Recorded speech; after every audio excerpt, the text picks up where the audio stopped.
आज के वीलॉग में बहुत ही इंटरेस्टिंग खबरें हैं। जैसा कि एक खातून ने इस्लामाबाद में जनरल बाजवा को जूता मार दिया। उसके साथ साथ नवाज शरीफ साहब की एक नई फिल्म पकड़ी गई है और वो वीडियो भी अब वायरल हो गई है। फिर पाकपतन में जो कॉर्पोरेट फॉर्मिंग है, पाकिस्तान मिलिट्री का मंसूबा है, उसका एक वबाल मचा हुआ है। फिर सुहेल वड़ाइच साहब डोनाल्ड ट्रंप साहब की एहलिया के बेडरूम में जा घुसे। और उसके साथ साथ हमने एक CNN की स्टोरी की थी जिसमें जो पेंटागन की पॉसिबल बगावत या पेंटागन की जो रेजिस्टेंस है सदर ट्रंप के खिलाफ, उसके बारे में हमने एक खबर दी थी, जिसके ऊपर मोहित पीरजादा साहब ने एक व्लॉग किया, जिनके बेशतर हिस्से दुरुस्त हैं लेकिन उनके कुछ हिस्सों से मैं अग्री नहीं करता। उसके ऊपर रोशनी डालूंगा कि क्यों मेरी और उनकी सोच में कहाँ पर फ़र्क है और कहाँ पर मेरे ख्याल में वो शायद इस चीज़ को दुरुस्त तरीके से रीड नहीं कर पा रहे। तो आज की जो खबरें हैं उनकी तरफ आते हैं। जो पहली खबर सबसे आपके सामने रखेंगे वो है कि जनरल बाजवा को इस्लामाबाद में जूता दे मारा, और वो भी एक खातून ने, और वो उस वक्त जब उन्होंने आर्मी चीफ के तौर पर एक्सटेंशन ली थी। ये कोई और नहीं, ये नईम बुखारी साहब बता रहे हैं, जो पाकिस्तान के मायानाज वकील हैं और बहुत बड़े इंसान हैं। अब आप कहेंगे कि मैं उनको बहुत बड़ा इंसान क्यों कह रहा हूं। मैं आपको अक्सर बताता रहता हूं कि हम 95% मॉरली करप्ट हो चुके हैं पाकिस्तान में। यूं तो देखिए कितनी ज़्यादा लोग सफ़े अव्वल के वकील हैं। 2007-8 में तो आपने कितने बड़े बड़े नाम वकीलों के देखे थे, जिनके किसी के अंदर स्प्रिंग थे तो किसी के अंदर कुछ था।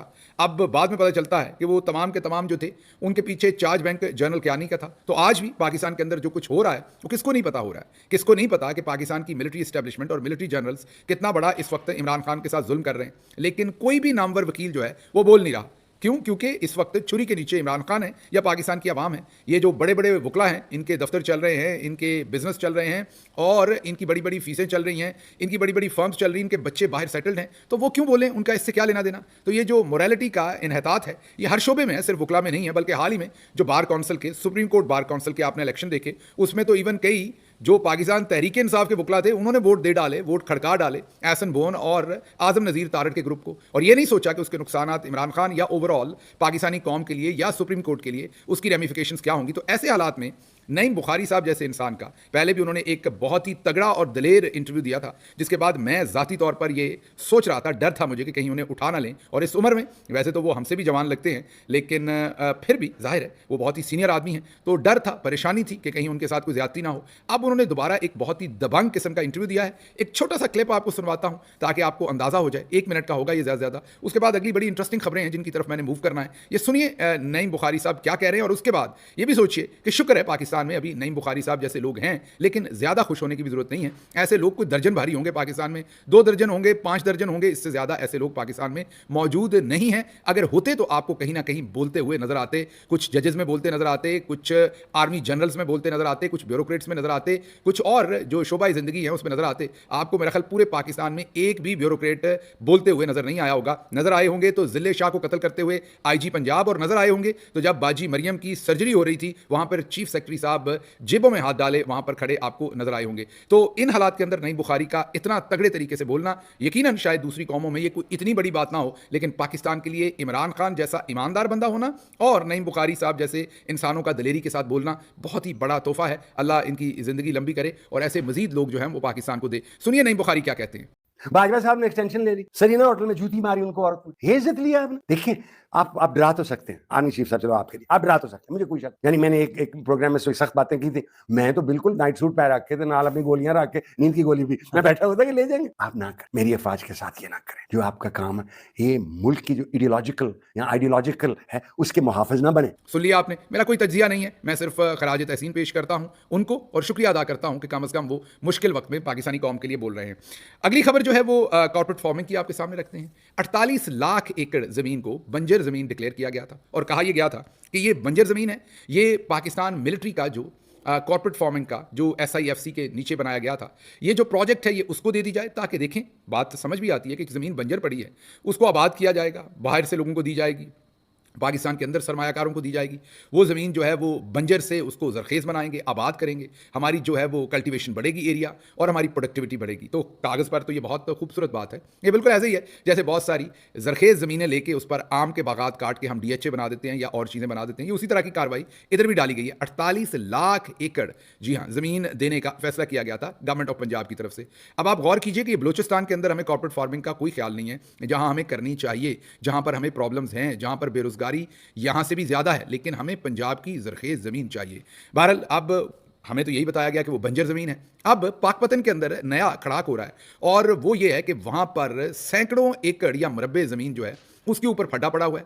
1928 में, जी हाँ, अंग्रेज़ के ज़माने में वहाँ पर लोगों ने इस ज़मीन को आबाद किया था और तब से इसको काश कर रहे हैं। मतलब कि ज़रखेज़ सोने जैसी ज़मीन, जिसमें ज़ाहिर है कभी ना कभी सोना यूरिया भी डाला होगा। बहरहाल सोने जैसी और सोना उगलती हुई ये ज़मीन अब हथियाने की कोशिश की जा रही है और उसे ये कॉर्पोरेट फार्मिंग के चक्कर में लेकर तो किसी को आगे औने पौने लीज़ के ऊपर दी जाएगी। अब वहाँ पर जो बेचारे मज़ारे हैं जिनका वो ब्रेड एंड बटर है, वो उसके ऊपर सरापा एहतजाज है। जो लाहौर हाई कोर्ट है उसने फ़िलहाल तो रोका हुआ है इस ज़मीन की ट्रांसफ़र को, लेकिन आपको पता है यहाँ अदालतों को तो जूते की नोक पर लिखा जाता है। लेकिन जो बहुत बड़ी कार्रवाई यहाँ डाली जा रही है वो यही है कि ज़मीन को बंजर करार देकर और उसके बाद उस पर कब्जा करें और ज़रखेज़ ज़मीन भी बीच में ले जाएं। इससे पहले याद कीजिए कि मुजफ्फरगढ़ में भी ऐसा ही मामला हुआ था और वहाँ भी ज़रखेज़ ज़मीन हथियाने की इसी पूरे के पूरे प्रोजेक्ट में जो है वो कोशिश की गई थी।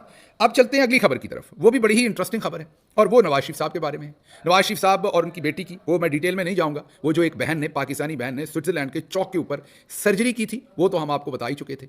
अब वो किस होटल में ठहरे हुए हैं ये हमें स्विट्ज़रलैंड से हमारे शकील साहब, नुमाइंदा ख़ुसूसी हम उन्हें कहेंगे, उन्होंने वहाँ से हमें ये सारी इन्फॉर्मेशन भेजी।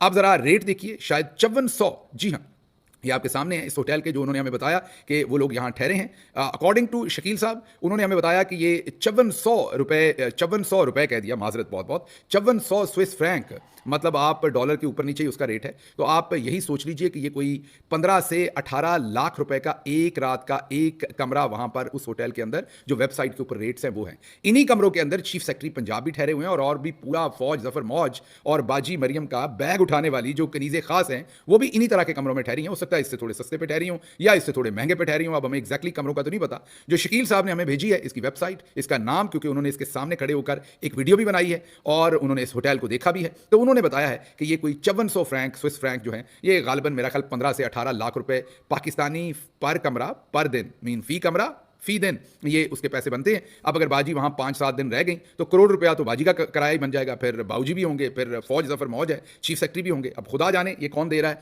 आप दे रहे हैं, मैं दे रहे हैं, या चौधरी निजामुद्दीन दे रहा है, ये तो हमें नहीं पता। बहरहाल खबर की तरफ चलते हैं। आपने वो वीडियो देख ली थी जिसमें वो बहन आई, उन्होंने सड़क के ऊपर सर्जरी की। अब ये दोनों वीडियोज़ आपने स्क्रीन पर, पूरी स्क्रीन पर आपको दिखाते हैं, दोनों वीडियोज़ साइड बाय साइड।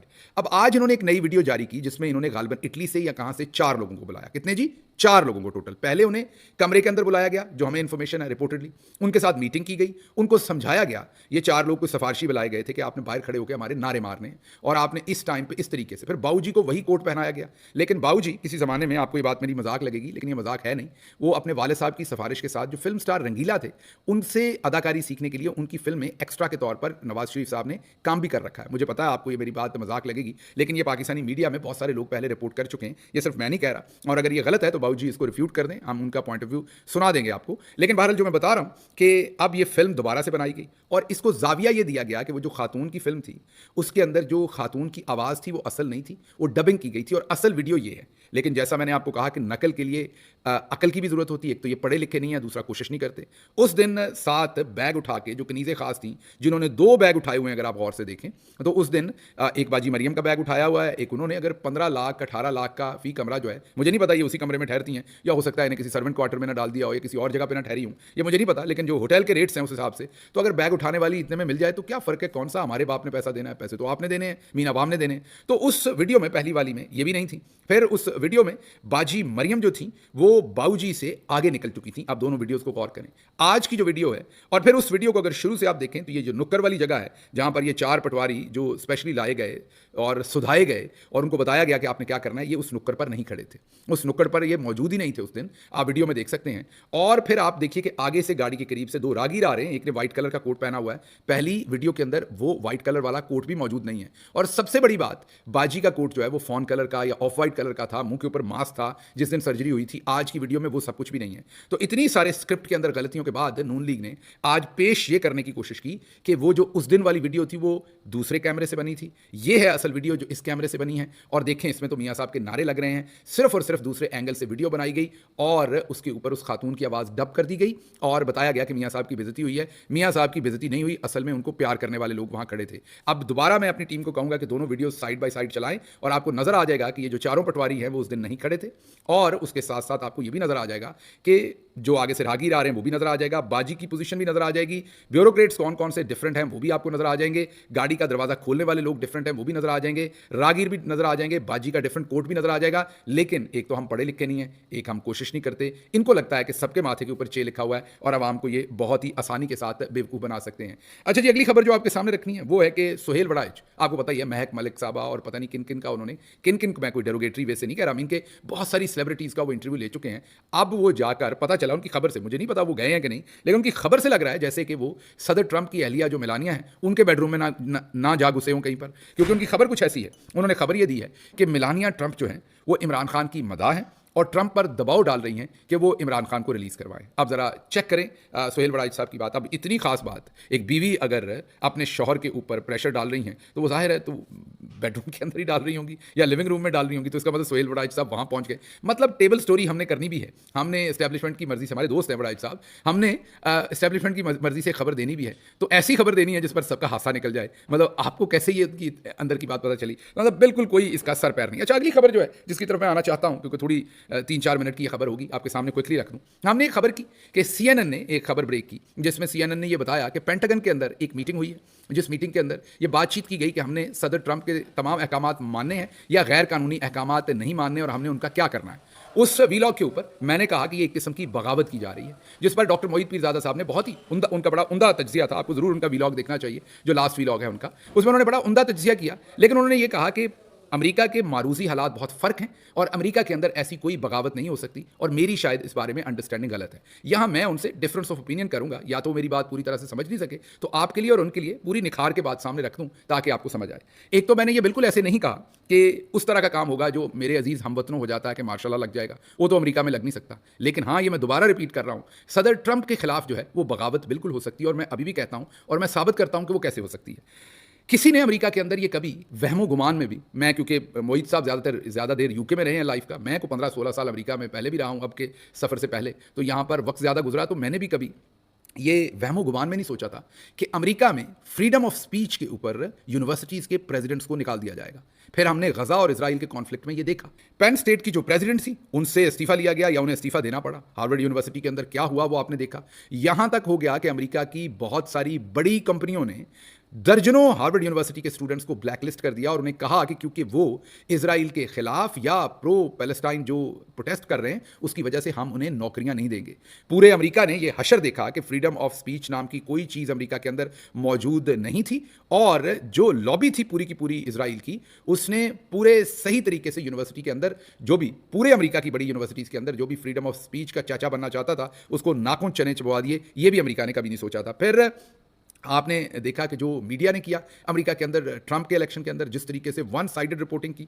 फिर कोलोराडो स्टेट की जो सुप्रीम कोर्ट थी उसने जैसे ट्रंप को बैन कर दिया इलेक्शन लड़ने से, वो भी आपने देखा, वो भी किसी ने नहीं सोचा था। वो भी एक किस्म का जुडिशियल कूई हो गया था अमेरिकी जो डेमोक्रेसी है, कि जो सबसे बड़ा कैंडिडेट था या जो विनिंग कैंडिडेट था उसे इलेक्शन से ही बाहर निकाल दिया था। तकरीबन काजी फाइज ईसा जैसा काम कर दिया था, क्योंकि वहाँ सुप्रीम कोर्ट में काजी फाइज ईसा मुयस्सर नहीं था तो वो कामयाब नहीं हो सके थे, बाकी काम उन्होंने पूरे का पूरा डाल दिया था। फिर अब इसको और भी तरीके से देखना पड़ेगा थोड़ी सी चीज़ें। मैंने जैसे पहले कहा कि मैं ये नहीं कहता कि यहाँ मेरे अजीज़ हमवतनों होगा, ये मैं नहीं कह रहा कि यहाँ मार्शल लॉ लग जाएगी, लेकिन मसला जो है वो डॉक्टर मोईद और दूसरे तमाम दोस्तों को समझना पड़ेगा। डॉक्टर मोईद ने ये कहा कि मसला शायद ये है कि ट्रंप जो है वो इलीगल जो इमिग्रेशन हो रही है उसके खिलाफ फ़ौज को इस्तेमाल करना चाह रहे हैं, और शायद फ़ौज रिलक्टेंट है और वो कह रही है कि हमने उसके खिलाफ नहीं जाना, और सिर्फ इतना मसला है। नहीं, इतना मसला नहीं है, हमें इसको बहुत गौर से देखना पड़ेगा। जो बॉब वुडवर्ड की नई किताब है वॉर, उसके मुताबिक जो फॉर्मर प्रेसिडेंट के बारे में, जो उनके farmer joint chief of staff, Pakistan के आर्मी चीफ ही समझे, वैसे तो हमारे पास भी जॉइंट चीफ ऑफ स्टाफ होते हैं लेकिन वो उतने एक्टिव नहीं होते, तो अमेरिका के जॉइंट चीफ ऑफ स्टाफ को जिस तरह से हमारे आर्मी चीफ मेन एग्जीक्यूशनरी पावर्स के साथ होते हैं वहाँ भी आप उन्हीं को समझें। तो उनके जो chairman joint chief of staff general mark मिली हैं, उन्होंने बॉब वुडवर्ड को उनकी किताब वॉर के लिए बताया कि जो ट्रंप है फॉर्मर प्रेसिडेंट जो है is the most dangerous person to the country. वो फाशिस्ट है और वो अपनी कोर तक फाशिस्ट है। अच्छा, यही नहीं, उसके अलावा जो बॉब वुडवर्ड कहते हैं कि जो जनरल जिम मैटिस हैं उन्होंने भी उनको एक ईमेल की, और ईमेल के मुताबिक उन्होंने भी जो कुछ उससे पहले chairman joint chief of staff mark मिली ने कहा वो उससे एग्री करते हैं, और वो समझते हैं कि ट्रंप ही सबसे ज़्यादा डेंजरस है। और फिर उन्होंने ये भी कहा कि खतरा है, ये रॉयटर्स की स्टोरी है, वो आपको दिखा रहा हूँ। वो कहते हैं कि ड्यूरिंग कैंपेन ट्रंप ने ये कहा था कि मैंने जो वोक जर्नल्स हैं उनको मैंने नौकरी से निकालना है। तो मसला यहाँ पर इमिग्रेशन का इशू नहीं है सिर्फ, इट इज़ बियॉन्ड दैट। तो ट्रंप कह रहे हैं कि जो वोक जनरल्स हैं उनको मैंने टर्मिनेट करना है, उन्हें मैंने नौकरी से निकालना है, उन्हें मैंने सैक करना है। और ट्रंप से जब पूछा गया कि आप करेंगे तो उसने कहा हाँ मैं करूंगा। उसके बाद लोगों ने यह भी कहा कि जो ट्रंप जो करंट जो जनरल ब्राउन है, जो current chairman joint chief of staff हैं, बहुत सारे लोग पंडित और बहुत सारे दिफाई तज्जियाकार ये समझते हैं कि ट्रंप उनके खिलाफ एक्शन लेगा। अब एक्शन जाहिर है सैक करेगा या उनको भी नुकसान पहुंचाएगा, तो वो भी खतरे में अपने आप को महसूस कर रहे हैं। उसके साथ साथ लोगों को यह लगता है कि शायद जो मार्क मिली हैं उनको ट्रीजन के उनके ऊपर मुकदमा ट्रंप चलाएगा। तो हमें यहां देखना पड़ेगा कि ये मैटर सिर्फ और सिर्फ इलीगल जो है वो मामला तक नहीं है। जो करंट आपके चीफ ऑफ स्टाफ हैं, जॉइंट चीफ ऑफ स्टाफ हैं एयरफोर्स जनरल ब्राउन, उनको भी अपनी पड़ी हुई है कि कहीं मुझे ना फड़का दें, मेरे पे ऐसी कोई चीज़ें ना कर दें। उससे पहले जो जनरल मिली हैं उनको भी पड़ी हुई है, और उससे पहले जो जनरल मैटिस हैं वो भी कह रहे हैं कि बहुत खतरनाक हैं और ये फाशिस्ट हैं और ये कुछ भी कर सकते हैं। तो मामला जो हैं वो इससे आगे। अब यहीं पर नहीं, अब आपने ये भी देखना है कि जो अमेरिकन मिलिट्री है उनके जो इंटरेस्ट हैं यूक्रेन में उनके जो इंटरेस्ट हैं उसके भी ट्रंप साहब खिलाफ हैं। रशिया में जो उनके इंटरेस्ट है उस पर भी वो पॉलिसी बहुत डिफरेंट लिए रखे हैं। फिर वो ये भी कह चुके हैं कि जिन्होंने अफगानिस्तान के अंदर थोड़ा सा भी आगे पीछे किया उन सबको सजाएं दूंगा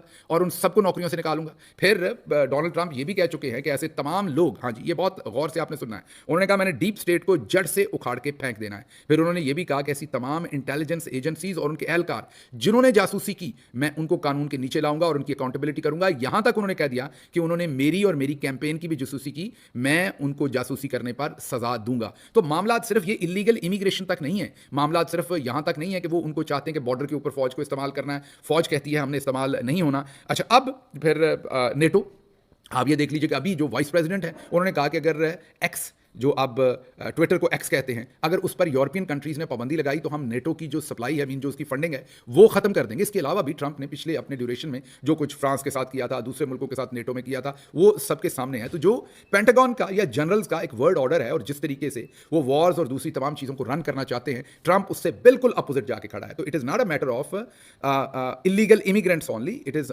मच मोर कॉम्प्लेक्स। तो फिर यहाँ सवाल है कि फिर अगर बगावत होगी जो मैं कह रहा था तो वो किस तरह की होगी। मैंने ये बिल्कुल नहीं कहा कि यहाँ अजीज हमवतनों होगा, टैंक आ जाएंगे, मार्शल लग जाएगी, कोई जनरल साहब जो हैं वो फील्ड मार्शल बन जाएंगे, या किसी काकड़ को, किसी शहबाज शरीफ को लाकर चोर को बिठा देंगे प्राइम मिनिस्टर के तौर पर। नहीं, मैं ये नहीं कह रहा, लेकिन वैसे ही होगा जैसे माजी में होते हुए नजर आ रहा है। आप सबको साबिक सदर कैनेडी भी याद है, उनके साथ क्या हुआ था। आपको अभी डोनाल्ड ट्रंप भी याद है। डोनाल्ड ट्रंप के ऊपर जब ओहायो के एक छोटे से टाउन में कातलाना हमला हुआ तो चंद मिलीमीटर से उनका सर बचा। अगर वो सिर्फ सर यहाँ था, ऐसे करते तो उनकी खोपड़ी उड़ चुकी होती, और उससे पहले उनका सर यहाँ था जब उसका निशाना लिया गया। लास्ट मिनट अल्लाह ने उन्हें बचाना था तो वो यहाँ से सर यहाँ हो गया और गोली साथ से गुजर गई।